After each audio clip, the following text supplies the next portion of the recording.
একদিন একটি কুত্তার মাথার মধ্যে একটি উকুন গাছ কাটার মতো কুড়োল দিয়ে চুল কাটতে শুরু করে দেয়। একটি চুল কাটা হয়ে গেলে উকুনটা এবার চিল্লাতে শুরু করে।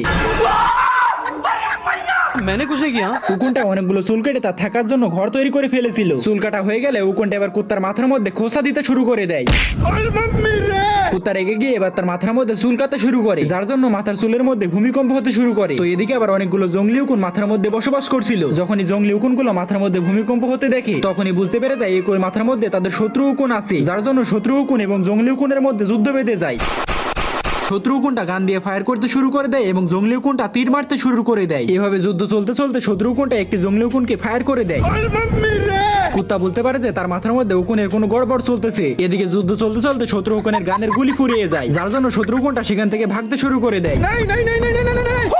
কুত্তা ব্যথা পেয়ে চুলের মধ্যে কি চলছে সেটা দেখার জন্য চুল ফাঁকা করতে শুরু করে।